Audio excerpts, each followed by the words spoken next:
Shalom. Before I start, I'm going to give all praises to Yahweh, Bahashem, Yahweh Shai, Bahashem, Rakah Kodash.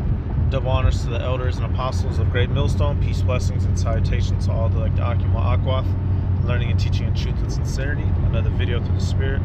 All right, the Lord, I mentioned I wanted to do this one after dealing with the Judea Capta coins. Now we're going to be taking a look at the Arch or the Arch of Titus, a little arch built at the celebration of the fall of the Israelites. All right, built up by some Romans, just further pushing along the fact that these Edomites, they have always been happy to take us down, and they rejoice at seeing us down, which is why, when we deal like scoffers like Vocab, subconsciously, whether he realizes it or not, they're all inherently bigoted, racist, all those words, if you will. They get a satisfaction from bringing us down. All right, so we'll click on it. We'll just read, quick summaries on it. We'll get some scriptures. We'll look at some of the panels on it as well. All right, it says the Arch of Titus. I know it says Arch, but I just call it the Arch. Sometimes you'll see it without the H. So it says it's a 1st century AD honorific. So they made it in their honor. Located in Via Sacra, Rome. So this mug still stands to this day, y'all. It says just to the southeast of the Roman Forum. It was constructed in 81 AD by the Emperor Domitian, shortly after the death of his older brother Titus, to commemorate Titus's official deification or consecratio and the victory of Titus together with their father Vespasian over the Jewish rebellion in Judea. So right here, this thing is not only a commemoration of the downfall of Israel, the main battle being of 70 AD, but also a deification of Titus, all right, which basically these Edomites, they love to see themselves as God. So not only is this worshiping our downfall, they're bigging themselves up as the Most High. And who fits those scriptures? The Edomites. He's the one trying to sit in the throne of God. All right, and hey, let's get a script to start off. If this is your brother Malak from GMS Detroit, here with another little I won't call it little, this is very serious what we're dealing with here. Another lesson through the Spirit, y'all. Actually, 2nd Thessalonians. Getting a specific part. All right, so as it said, it was a commemoration of the crushing of the Jewish rebellion and also the deification of Domitian's older brothers, which was Titus. All right. And us, we ain't supposed to be deifying ourselves. So I already showing you before. It was set up. It's an idol. Not only is it an idol, but it is an insult to our heritage. And to our to our sanctuary and temple, which they destroyed. Again, 2 Thessalonians 2 and oh, come on, damn it, Salaciel 2 and 3. Let no man deceive you by any means, for that day shall not come, except there come a falling away first, and that man of sin be revealed, the son of perdition. How did the falling away of the nation of Israel, or I'll say specifically Judah, Benjamin, and Levi, occur? 70 AD. We were kicked out of the land. That was the last big push. And from thence we were scattered. All right, the diaspora.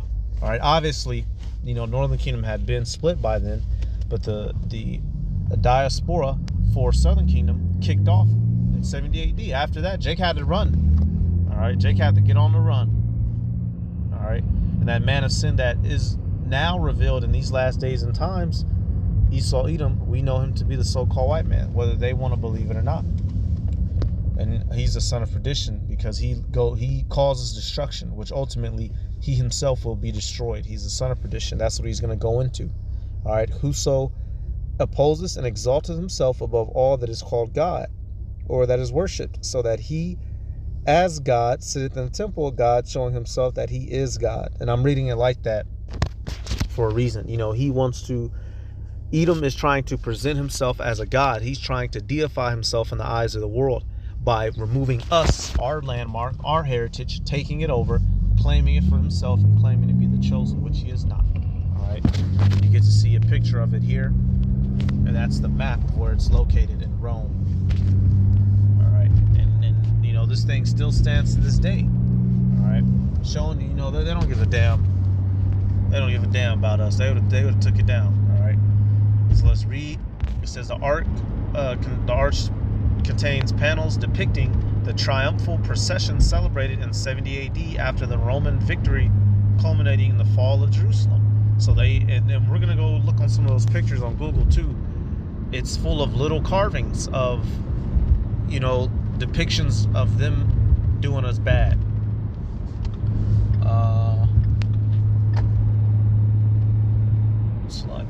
It says, and provides one of the few contemporary depictions of artifacts from Herod's temple.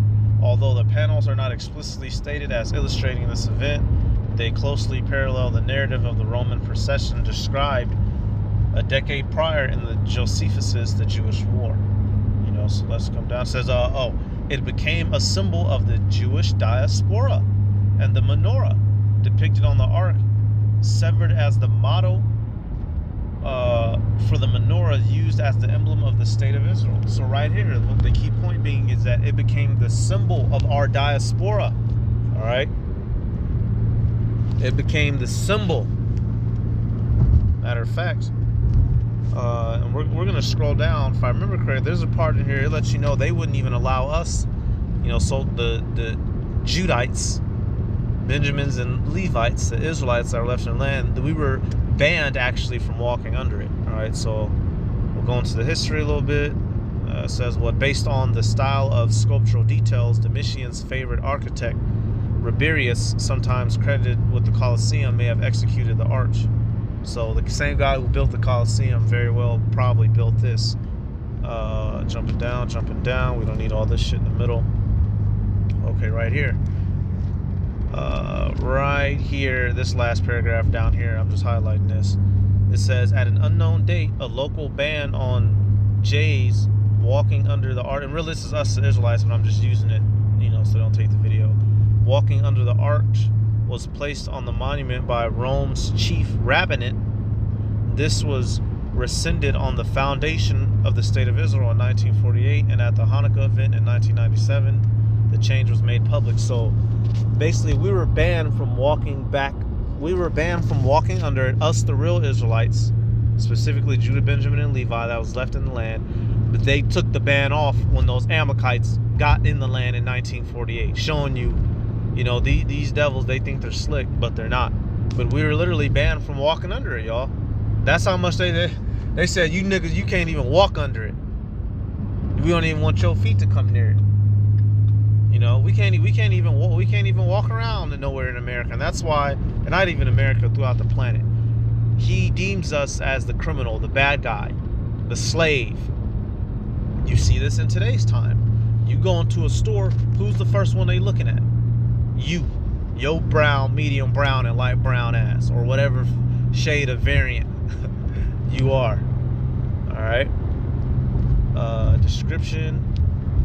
These are just some of the pictures, and we'll go to them on Google so they're clear. But I want to read the translation of the words that are inscribed on it. Let me see. Okay, original inscription. It says the original inscription is attached to the east side of the ark. It is written in Roman square capitals and reads. I'm not going to attempt to pronounce that shit. Senance, Populivsky, Roman this. Yeah, we don't do that. All right, so in English it says the Senate and Roman people dedicate this to the deified Titus, Vespasian Augustus, son of the deified Vespasian. You know, these devils have a thing for worshiping themselves and idolizing themselves as a god. And how do we know this? Let's get some more scripture. Just tying it all in. All right, let's go to the book of Acts. What famous Edomite tried to consider himself a god, and what happened to him shortly after? This happened on several occasions. All right, we go to the book of Acts 12, and we'll go 21. It says, and upon a set day Herod, arrayed in royal apparel, sat upon his throne and made an oration unto them. And the people gave a shout, saying, It is the voice of a God and not of a man. And immediately the angel of the Lord smote him, because he gave not Yahweh the glory, and he was eaten of worms and gave up the spirit. So he died because of that. This is a high class Edom, E. All right, him and his proud ass people, because you know those other Edomites in that little room or that stadium, wherever they was, holding this punk ass set day. That is the voice. He is a God. He is the voice. Started doing all that shit, and then the Lord smote his ass with a plague. Who else got hit in a similar fashion? Right here. This is going to be dealing with Antiochus. You can get his account of death in 1 Maccabees 6, and you can also get it here in 2 Maccabees 9. All right, because right here, I want to get it out of here because you're hearing it more so from his view. 2 Maccabees 9 and 1, it says, about that time came Antiochus with the dishonor out of the country of Persia. So I'm just reading that to establish that this is dealing with Antiochus. Jump down to verse 9. All right, he was also smitten with a plague that caused his insides to rot, similar to Herod. All right, and it's befitting. 2 Maccabees 9 and 9. So that worms rose up out of the body of this wicked man, and whilst he lived in sorrow and pain, his flesh fell away, and the filthiness of his smell was noisome to all his army. And the man that thought a little afore he could reach to the stars of heaven, no man could endure to carry for his intolerable stink. He therefore, being plagued, he began to leave off his great pride, and to come to the knowledge of himself by the scourge of Yahweh, his pain increasing every moment. And when he himself could not abide his own smell, he said these words, It is meet to be subject unto Yahweh, and that a man that is mortal should not proudly think himself if he were God. All right? So these people deifying themselves goes to show you their mindset. And you see it in today's time. Mount Rushmore, the founding fathers, their faces on dollar bills, names of these companies. These Edomites wish that they could be the Heavenly Father. And every time he has humbled them, and this final great humbling is about to occur. All right. So this Arch of Titus is a symbol of idolatry, and we're gonna go. The elect is gonna destroy that. If it don't get hit with a missile some way somehow already, we're gonna go over there. Yahweh Shai might go over there and destroy that himself. All right. We're gonna see. So that was it for the inscription of it. I want to go to some of the panels, because actually if I scroll back up, it tells you what was on some of the panels. It says right here, says the second paragraph, the soffit of the axial archway is deeply coffered with a relief of apotheosis of Titus at the center. The sculptural program also includes 2 panel reliefs lining the passageway within the ark. Both commemorate the joint triumph celebrated by Titus and his father Vespasian in the summer of 71. The south inner panel depicts the spoils taken from the temple in Jerusalem. The golden candelabrum or menorah is the main focus and is carved in deep relief. Other sacred objects being carried in the triumphal procession are the gold trumpets, the fire pans for removing the ashes from the altar, and the table of showbread. These spoils were likely originally colored gold with the background in blue in 2012. Okay, yep. So right there showing you they made little carvings on this thing of them ransacking our temple. Now, let's just get some of these pictures so you can see in better detail. That's where these famous pictures come from. Matter of fact, we'll use that as a thumbnail. They got a picture of them, carrying our stuff out. The menorah, certain items. All right. And this is what this man does. What does he do? And now now in today's time, what does he do? He gets on the television, his commercials, his movies, his news. He makes himself to be the good, glorious, good guy, the superhero, and makes us to be the bad, demon, death, dark, nigger monkeys and spiggers. You know, we're crossing borders. We're taking your wife's purse and hitting her on the head with a pipe, like a criminal from 1975 who can't afford his pistol yet. It's his first crime, so he has to hit your wife on the head with a pipe. You know, let Joe Biden tell it. You know, they riding on horses triumphant. You know, these are just some of the panels that are on it.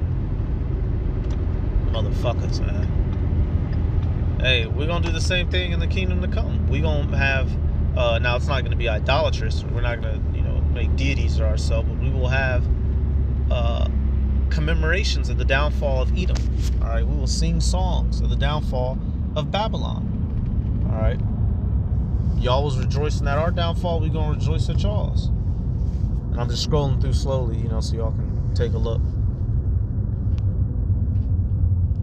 These are some of the main carvings that were on there.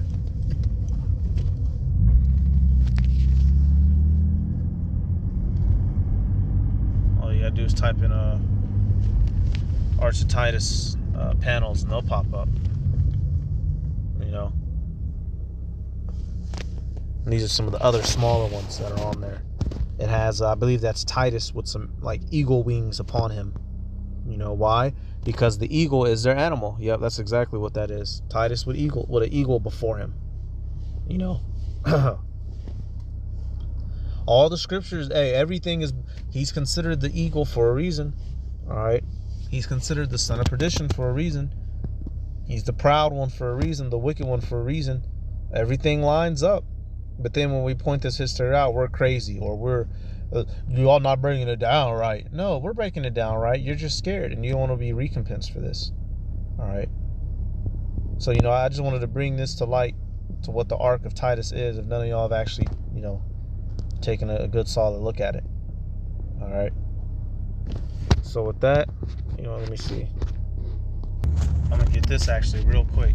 Same way that they did a victory lap after defeating us and taking us down, well, we're gonna do a victory lap off y'all asses. All right, we're gonna have our marching around. Let me see. Where is it at? Let's do this.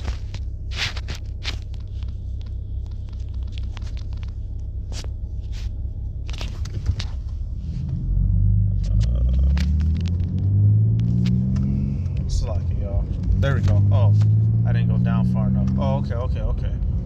Psalm 60, and we'll actually start from verse 15. It says, whereas thou hast been forsaken and hated, so that no man went through thee, I will make thee an eternal excellency, a joy of many generations.